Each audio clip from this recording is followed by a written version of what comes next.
할렐루야. 나팔 소리 예수님 재림하실 때 들려옵니다. 그 나팔 소리 들릴 때 우리 주님 맞이할 수 있는 우리 모두가 되기를 주님의 이름으로 축복합니다. 그 분들 한번 손잡고 인사합시다. 잘 오셨습니다.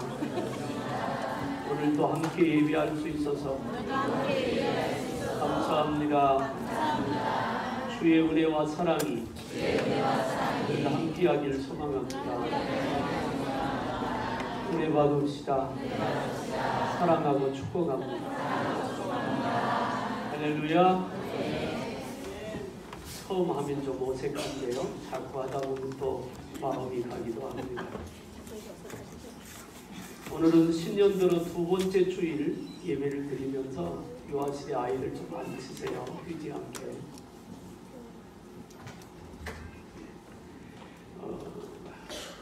본문을 중심으로 한번 따라합시다. 말씀에 의지하면 승리합니다. 그런 제목으로 말씀을 통해서 저와 여러분들에게 은혜가 임하기를 바랍니다.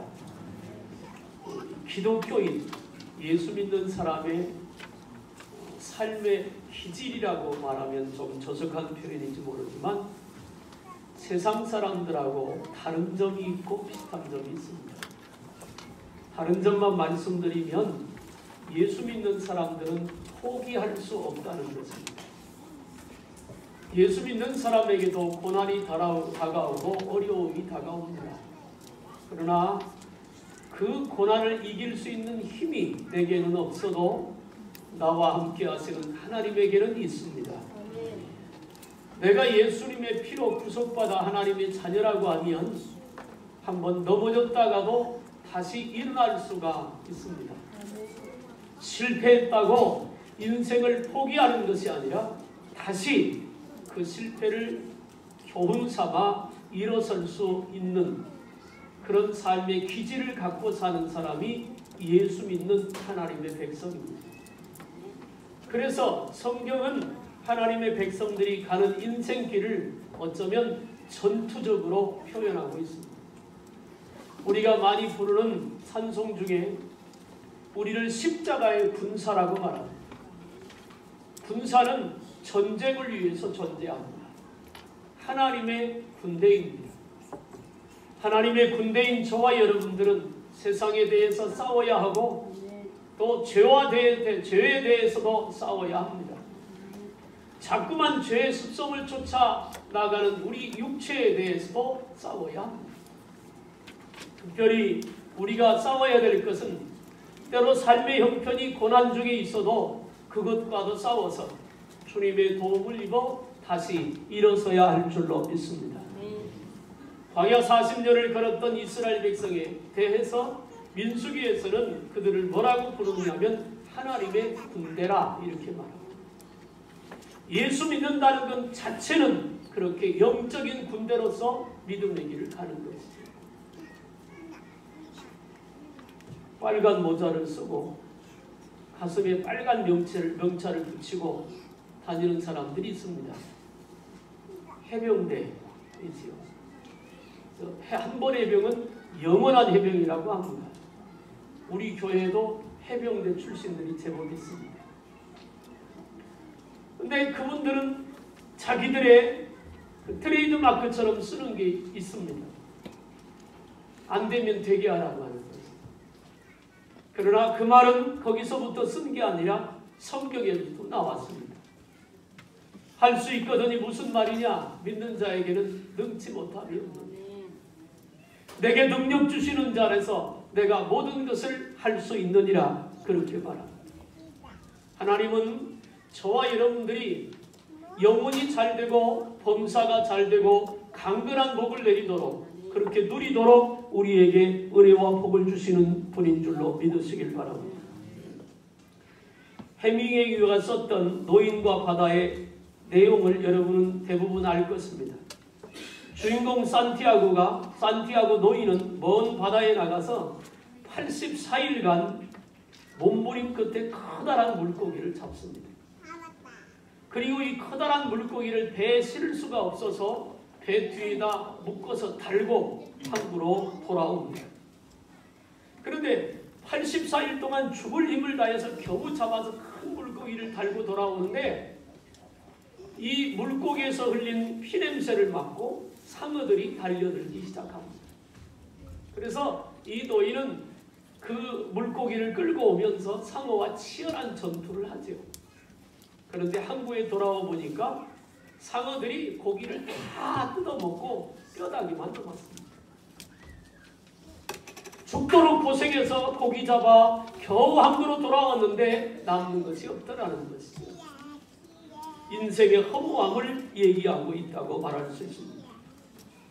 오늘 읽었던 5절의 말씀에도 베드로는 이렇게 말합니다. 밤이 맞도록 수고를 하였을 때 얻은 것이 없나요?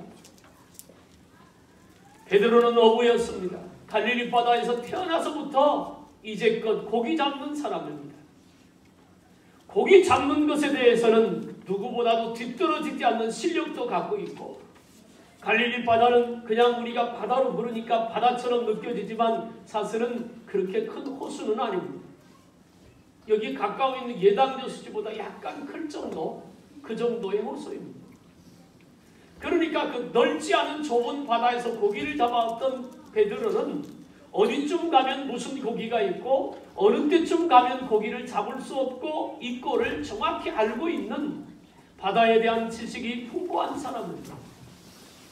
그런데 이상하게 베드로는 그 밤에 고기를 한 마리도 잡지 못했습니다. 간혹은 그럴 때가 있겠죠. 그래서 그 이튿날 아침에 바닷가에서 그물을 씻고 있었습니다. 고기를 잡는 것은 인생에 먹고 사는 아주 중요한 문제이기 때문에 늘 잡아야 합니다. 그래서 다음날 그날 저녁에 또 고기 잡으러 나가려고 그물을 정리하고 있을 때 예수님이 그를 찾아오십니다. 그리고는 몰려온 많은 사람들에게 주의 말씀을 증거합니다. 그 말씀을 증거한 다음에 베드로에게 묻습니다. 고기를 많이 잡았느냐? 한 마리도 잡지 못했는데. 그래? 그러면 깊은 데로 가서 그물을 내려보라고 베드로에게 예수님이 말씀합니다. 그때 베드로가 순간적으로 고민합니다. 이 바다에서 고기 잡는 것은 내가 전문인데. 그럼에도 불구하고 베드로가 예수님께 말합니다. 내가 밤이 맞도록 고기를 잡았지만 그물을 내렸지만 한 마리의 고기도 잡지 못했습니다. 그러나 선생님이 말씀하시니 말씀을 따라 내가 그물을 내릴 것입니다. 그렇게 얘기하고 깊은 데 가서 그물을 내렸더니 그물이 찢어질 만큼 고기가 많이 잡혔습니다. 그래서 그물을 자기 배에만 다 담을 수가 없어서 친구들을 불러 친구들 배에도 고기를 가득 담았다. 그것이 오늘 본문에 기록된 말씀입니다. 예수님은 어떤 분이냐면 실패한 사람을 찾아오는 분입니다. 낙심해 있는 사람을 일으켜 주려고, 마음이 무너진 사람의 그 마음을 다시 세워주려고, 실패하여 고통 중에 있는 사람을 다시 한번 소망을 주고 그에게 다시 한번 기회를 주려고 찾아오시는 분이 예수님인 줄로 믿으시길 바랍니다. 베드로는 지쳤습니다. 밤새도록 그물을 내렸을 때 고기를 많이 잡았다면 덜 지칠 거예요. 제가 아는 선배 목사님 중에 목회하기 전에 빵을 만드는 직업을 갖고 있었던 목사님이 계십니다. 그래서 그분이 빵을 만들어서 팔았어요. 아주 잘 됐습니다. 빵도 맛있게 잘 만듭니다. 사모님하고. 그러다가 사명받아 신학을 하고 천막을 주고 경기도 성남에서 교회를 개척을 했습니다. 오래된 얘기입니다. 1년 동안 교회를 개척해서 목회를 하는데 한 사람도 전도가 안 되는 거예요. 너무 힘듭니다. 애가 셋인데 먹고 살 길이 막막하니까 사모님이 어느 날 저녁에 그랬습니다. 여보, 딱 1년만 빵 장사해서 돈 좀 벌어갖고 다시 목회케 합시다. 합의를 봤습니다. 천막 치고 목회했던 교회 천막을 거두고 목회를 중단을 합니다. 그리고 지금의 어린이대공원 뒤쪽에 능동 건물과 건물 사이에 골목을 하나 빌려가지고 탁자 몇 개 놓고 거기서 빵 장사를 시작했습니다. 장사가 얼마나 잘 되는지 모릅니다. 그 사모님 얘기가 밤 10시까지 장사하고 그때는 금고가 없으니까 자루를 하나 사모님이 앉아서 깔고 그 자루에다 돈을 집어넣는다. 그리고 10시쯤에 끝나고 다음날 장사할 걸 2시간 정도 준비하고 그리고 밤에 12시쯤 돼서 자루를 꺼내고 돈을 세다 보면 새벽이 됐어요. 근데요, 그 돈 세는 재미 때문에 피곤하지가 않다. 얼마나 재밌겠어요? 나는 장사는 여러분들이 그렇게 돈 좀 벌었으면 좋겠습니다. 돈 세는 재미 때문에 잠도 안 자는데 피곤치도 않더라는 거예요. 그 1년 동안 정말로 돈을 많이 벌었다. 근데요, 사람의 욕심이 그렇게 빵사가 잘 줄을 서서 사람들이 빵을 사가니까 주변의 가게들이 다른 장사를 안 되니까 빵집으로 다 바뀌어졌는데 역시 그 집만 잘 되더라고요. 근데 다른 가게가 돌아가지고 시설을 잘 해놓는데 몇 개월 가서 장사가 안 되니까 싸게 가게가 나오니까 어느 날 부부가 앉아서 그랬다. 우리 저 가게 옮겨갖고 장사 좀 해보자고. 1년만 장사하겠다고 하나님 앞에 큰 소리 친 것은 까맣게 잊어버리고 또 가게를 장사를 시작한 거예요. 옮기는 그날부터 장사가 안 되더랍니다.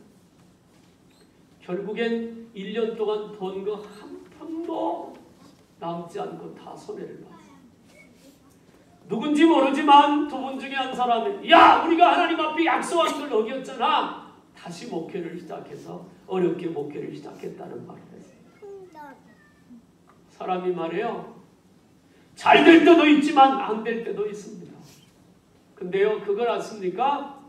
예수 믿는 사람이 잘 되다가 안 될 때, 그 안 될 때가 주님이 나와 제일 가까이 계실 때입니다.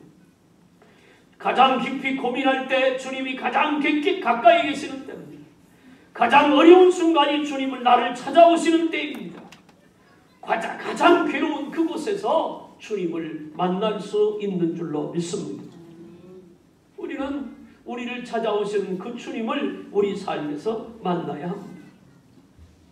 저는 가보지 않았는데 미국 워싱턴에 가면 에이브람 링컨이 다녔던 교회가 있답니다. 그곳에는 링컨 대통령이 평소에 가지고 다니던 성경책이 그대로 보관되어 있답니다.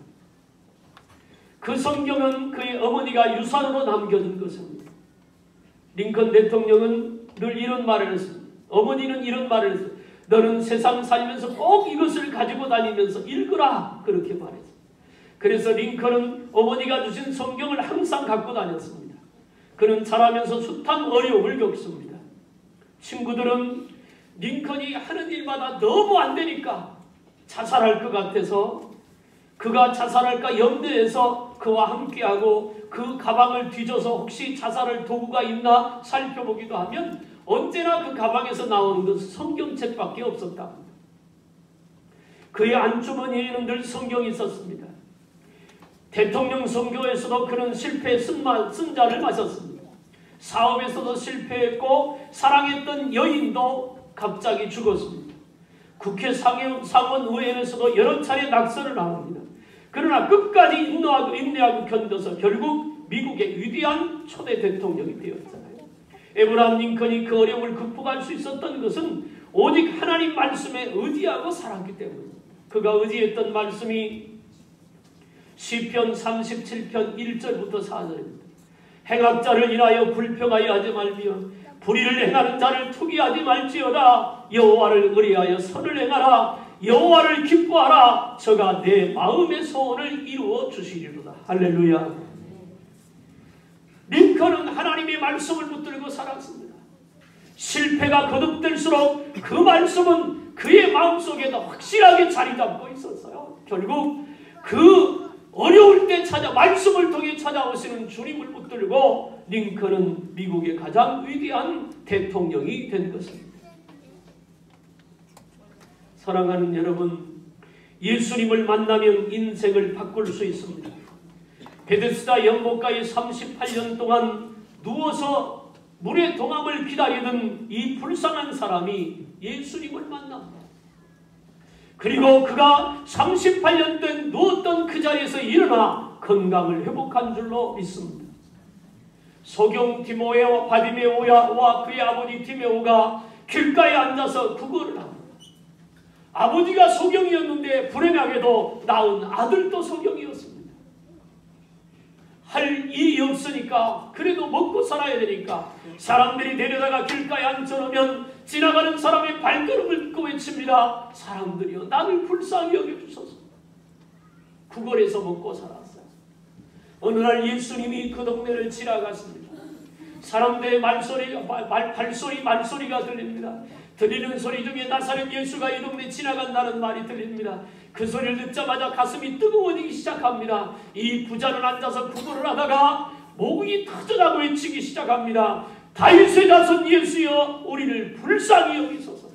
사람들이 와서 막 뭐라고 합니다. 야 조용히 하라고, 선생님 말씀 좀 들어야 되겠다고. 그러나 이 두 부자는 편안하게 선생님 말씀을 듣는 사람들과는 처지가 다르다. 지나가던 예수님을 만나면 눈이 떠져서 인생 자체가 바뀌는 것입니다. 그러니까 사람들이 뭐라고 한다고 포기할 수 없잖아요. 그래서 목이 터져라고 외칩니다. 다윗의 자손 예수여 나를 불쌍히 여기소서. 주님이 가던 발걸음을 멈추고 제자들에게 말합니다. 저 사람들을 데려오라. 데리고 왔더니 예수님이 두 사람에게 묻습니다. 내가 원하는 게 뭐냐? 내가 눈뜨기를 원합니다. 내 눈을 뜰 수 있다고 믿느냐? 내가 믿나이다. 내 믿음대로 될지어다. 눈이 떠졌습니다. 인생이 바뀌어졌습니다. 아버지만 소경이어도 불행한 일인데 그의 아들도 소경이었습니다. 얼마나 불행해요. 그런데 예수님이 그 소경을 찾아가서 그 인생을 구원해 주시고 바꿔주신 줄로 믿습니다. 예수님 십자가에 죽기 전에 따라다녔던 제자들이 있습니다. 12제자 외에도 많이 있었잖아요.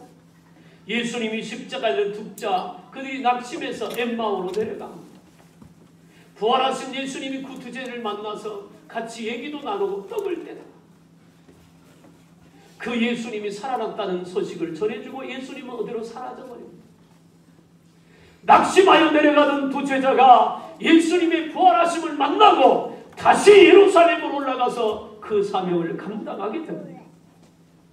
슬픔 당했던 수가성 여인, 아들 하나 의지하고 살았던 그 여인, 남편 일찍 죽고 아들 하나 붙들고 살았습니다. 혼자 사는 어머니의 아들은 그냥 아들이 아닙니다. 때로는 남편이고 때로는 아버지고 때로는 친구이고 때로는 아들입니다. 그런데 그 아들이 어느 날 갑자기 죽었습니다. 이 어머니는 아들의 죽음 때문에 너무 슬퍼하죠. 그 슬퍼 우는 게 너무 슬퍼 보여 동네 모든 사람들이 몰려나와서 같이 통곡하며 옵니다.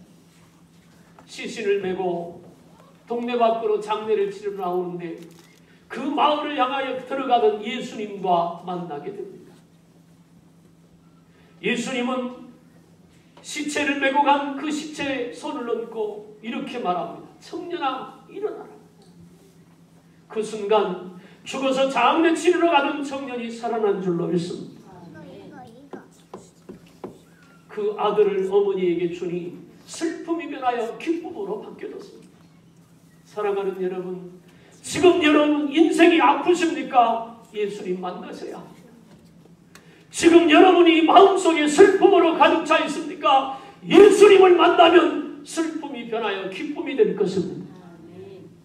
육체가 아프고 인생이 아프십니까? 예수님은 우리를 만나기 위해서 오늘도 우리를 찾아오셔서 우리를 만나 주실 것입니다. 그 주님을 만나면 아픈 인생이 감사와 찬양이 있는 인생으로 바뀌어질 줄로 믿으시길 바랍니다. 예수님은 고기 한 마리도 잡지 않고 지쳐있는 베드로에게 말씀합니다.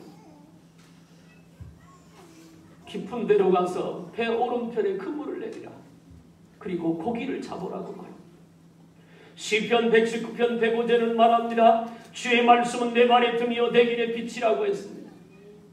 사람은요 내일을 보는 눈이 없습니다. 이렇게 얘기하면 어떤 분은 내일 잘 살 텐데. 그렇죠. 어제 살았으니까 오늘도 살지, 오늘 살았으니까 내일 또 살 거지요. 그건 우리의 예상입니다. 그러나 내일을 알 수 있는 사람은 여기 아무도 없습니다. 아니 대한민국 전 세계에도 내일을 알 수 있는 사람은 아무도 없습니다. 어떤 사람은 저녁에 자다가 가고, 어떤 사람은 사고로 인생을 마감하고, 어떤 사람은 스스로 목숨을 포기하기도 합니다. 다만 오늘 살았으니까 내일 또 살았고, 그렇게 반복되어 왔으니까 내일 또 우리는 살 것이라고 착각 속에 살뿐입니다. 내일을 아는 분은 우리를 만드신 하나님밖에 없는 줄로 믿습니다. 그래서 우리는 하나님의 말씀을 붙들고 사는 겁니다. 창세기 12장 4절에 내일을 알지 못하고 갈대아우르를 떠나서 하나님의 인도를 따라갔던 아브라함에게 하나님 약속의 말씀을 주었고, 12장 4절에 말합니다. 아브라함은 여호와의 말씀을 쫓아갔고. 사랑하는 여러분, 하나님의 말씀을 쫓아가기를 주님의 이름으로 축원합니다. 가나안을 향해서 가던 이스라엘 백성이 광야 40년의 길을 끝납니다. 그리고 모세가 느보산에 죽고 이스라엘 백성의 가나안 정복의 대임을 여호수아에게 맡깁니다. 여호수아에게 맡기신 하나님이 여호수아의 1장 4절에 이렇게 말합니다. 내 발바닥으로 밟는 땅을 너와 내 자손에게 주었노니. 말을 바꿔 얘기하면 발바닥으로 밟지 않으면 그 땅은 상관이 없지만 믿음으로 발바닥을 밟으면 그 땅은 그들의 땅이 될 것입니다. 우리 앞에 정말 좋은 것이 있습니다. 때로는 힘들어 보이는 것도 있고 어려워 보이는 것도 있습니다. 그런데 여러분 기억하십시오. 그 땅을, 그것을 하나님이 내게 주신 줄로 믿고 힘들어도 어려워도 밟고 일어서면 그것이 정복되고 차지하게 될 줄로 믿으시길 바랍니다. 아무것도 안 하면 아무 일도 일어나지 않습니다. 오늘 새벽에 마태복음 7장에 있는 말씀을 설교했습니다. 사람이 집을 지을 때 기초가 든든하지 않으면 그 집은 쉽게 무너진다고 했습니다. 믿음의 집을 예수님께서 비유로, 사람의 집을 비유로 말씀하고 있습니다. 여러분, 나는 여러분 속에 지어지고 있는 집이 든든한 집, 견고하게 서는 아주 튼튼한 집이 되기를 주님의 이름으로 축복합니다. 그런데 이 건물은 콘크리트와 벽돌로 지었습니다.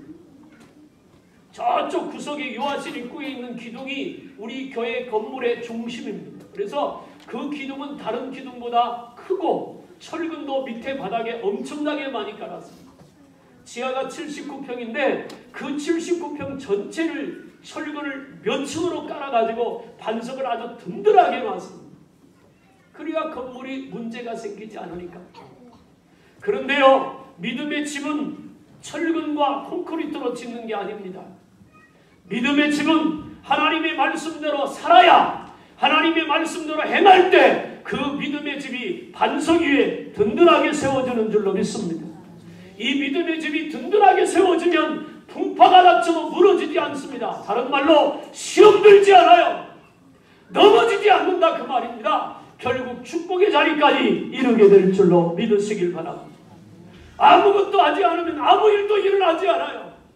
하나님의 말씀을 붙들고 발바닥으로 밟으면 그 땅은 우리 것이 됩니다.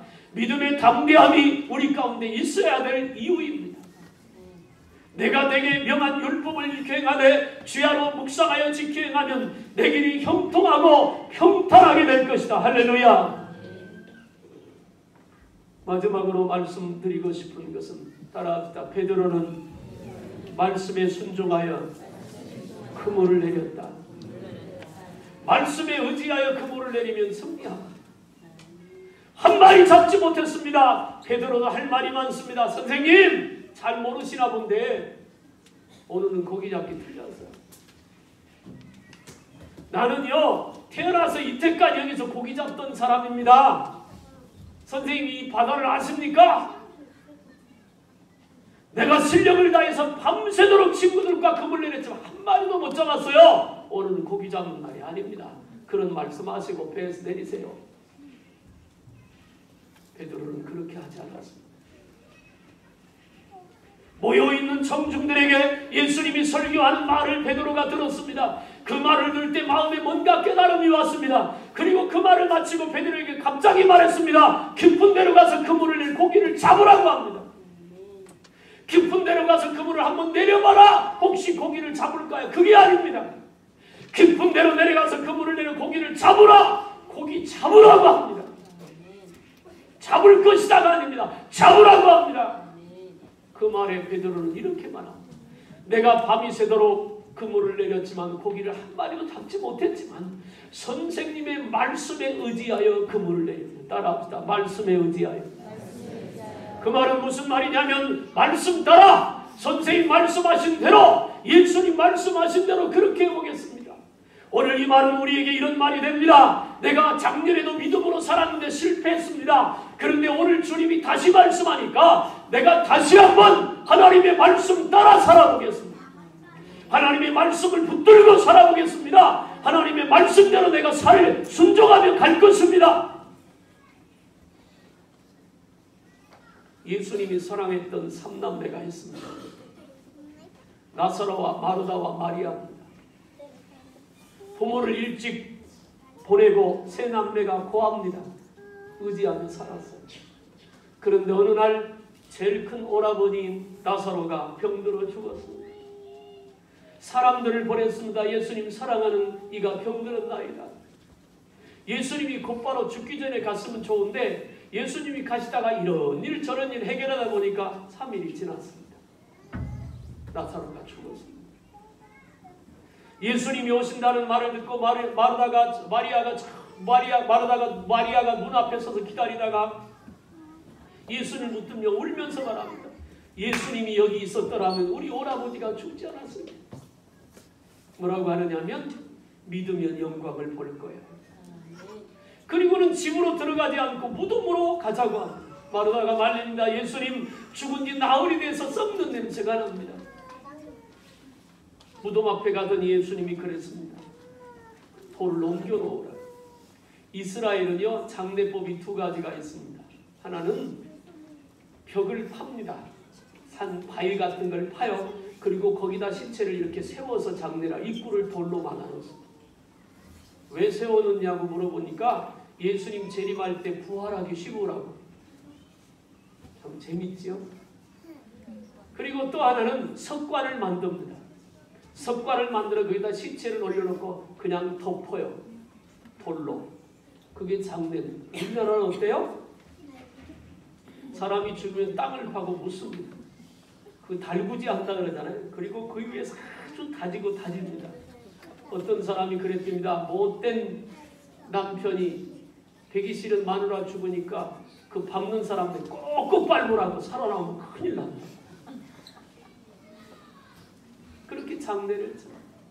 그러니까 돌을 옮기라고 하니까 말립니다. 아니 예수님 죽은 지 나흘 돼 썩는 냄새가 납니다.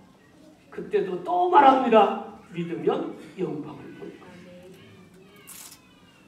주의 말씀을 따라 돌을 옮겨 놓았습니다. 그랬더니 예수님이 무덤을 향해서 말합니다. 나사로야 나오너라.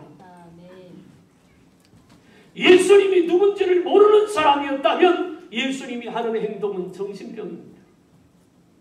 죽은 시체가 어떻게 말을 들어요? 썩는 냄새가 나는데 어떻게 다시 나와요? 있을 수 없는 얘기입니다. 그런데 예수님의 말씀에 순종하고 돌을 옮겨놓으니까 예수님께서 시체를 향하여 나사로라 나오라 부를 때 나사로가 수족을 동인 채로 시체가 살아서 걸어나온 줄로 믿습니다. 말씀에 순종하면 기적을 보는 거예요. 베드로가 자기 경험을 앞세웠다면 말씀에 순종할 수 없었을 겁니다. 베드로가 자기 지식과 자기의 삶의 가치관을 앞세웠다면 예수님이 그물을 내리라고 했을 때 반발했을 겁니다. 예수님은요 베드로보다 바다를 더 잘 압니다. 예수님은 풍랑도 말씀으로 잔잔케 하시는 분입니다. 예수님은 없던 고기를 모아서 잡히게 하시는 분이 예수님이십니다. 요즘 사람들이 말합니다. 경제가 어렵다고. 정말 어렵습니다. 장사가 안 됩니다. 온양 시내가 나가면 자꾸 빈 가게가 늘어갑니다. 참 어려운 시대예요. 그런데요 예수 믿는 사람들이 어려운 시대를 살아가니까 아이고 나도 어렵네. 안 믿는 사람하고 똑같이 그냥 그 가운데 머물러 있다면 믿는 것과 안 믿는 것의 차이는 없잖아요. 이 어려운 때 말입니다. 안 되는 이때, 다들 실패하는 이때 우리에게 필요한 게 뭐냐면 하나님의 말씀대로 순종하는 것입니다. 말씀 따라 가는 것입니다. 그러면 그 말씀하신 그 말씀의 책임을 말씀하신 하나님이 책임을 지실 줄로 믿으시길 바랍니다. 깊은 데로 가서 그물을 내려 고기를 잡으라. 예, 한번 해보겠습니다. 내 경험도 있고 내 상식도 지식도 그런 것도 있지만 그러나 선생님의 말씀대로 내가 그물을 내리겠습니다 하는 것이죠. 영국의 헨드리 페이지라고 하는 사람이 있었습니다. 그는 비행기 조종사입니다. 하루는 그가 많은 관중에게 에어소를 보여주고 있습니다. 갑자기 비행기 안에서 바스락하는 소리가 들렸습니다. 살펴보니까 생쥐 한 마리가 비행기에 탔는데 전선을 갉아먹고 있었습니다. 순간 정신이 바짝 났습니다. 쥐가 갉은 전선이 끊기거나 합선이 되면 비행기가 추락하게 될 것이고 그러면 자기는 죽는다는 생각이 순간 머릿속에 스쳐갑니다. 그 순간 그는 하나님을 믿는 사람이 기도했습니다. 하나님 어떻게 하면 좋지요? 그때 순간 하나님의 음성이 들려왔습니다. 높은 곳으로 올라가. 여러분 인간적인 생각으로는 빨리 비행기를 땅에 앉혀야 안전할 것 같잖아요. 근데 하나님의 음성이 높은 곳으로 올라가라고 하는 음성이 들렸어요. 그래서 그는 기술을 높이 올리기 시작했어요. 그래서 있는 힘을 다해서 엔진을 높이고 하늘을 향해 높이 올라갔어요. 비행기가 하늘로 솟아오르자 전선을 갈고 먹고 있던 쥐가 산소가 부족하니까 질식하여 졸도하고 말았습니다. 그래서 그는 무사히 내려오게 되었습니다. 사랑하는 여러분, 사람의 생각과 하나님의 생각은 많이 다릅니다. 우리가 똑똑한 것 같고 잘하는 것 같아도 모르는 것이 너무 많은 인생이 우리의 인생입니다. 우리가 사는 세상에서 가장 흔한 병이 뭐예요? 뭐예요? 감기입니다. 감기. 근데 그거 아세요? 감기약이 있어요? 없어요? 있어요? 없어요. 그 흔한 병은 답을 찾지 못합니다. 우리가 먹는 감기약 그 약 먹더니 어느 병원 가니까요 금방 나옵니다. 약이 세서 그렇답니다. 그건 감기약이 아니고 보조품이에요. 보조. 의사가 말합니다. 약은 안 먹을수록 좋대요.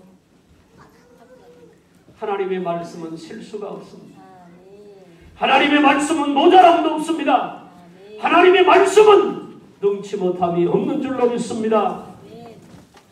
말씀에 의지하여 그물을 내리면 승리의 찬송을 부를 수 있습니다. 말씀에 의지하여 그물을 내리면 빈 배에 고기가 가득 찰 수 있습니다. 샘 슈메이커 목사님은 이렇게 말했습니다. 10%만 순종하는 사람은 10%의 행복을 누릴 것입니다. 50%에 순종하는 사람은 50%만큼 행복을 누릴 것이고 100% 순종하는 사람은 100%의 행복을 누리게 될 것입니다. 그렇습니다. 하나님은 살아계십니다. 오늘도 어려운 시대를 살아가는 저와 여러분들에게 말합니다. 말씀에 의지하여 그물을 내려 고기를 잡으라. 이제부터 하나님의 말씀을 붙들고 그 말씀에 의지하여 순종의 그물을 내려 고기를 많이 잡고 나도 잡고 내가 잡은 것 때문에 우리 가족과 주변 사람들도 같이 복을 나눠 가질 수 있는 말씀에 의지하여 승리하는 저와 여러분들이 되기를 주님의 이름으로 축복합니다. 기도할게요. 살아계신 하나님, 오늘도 하나님의 귀한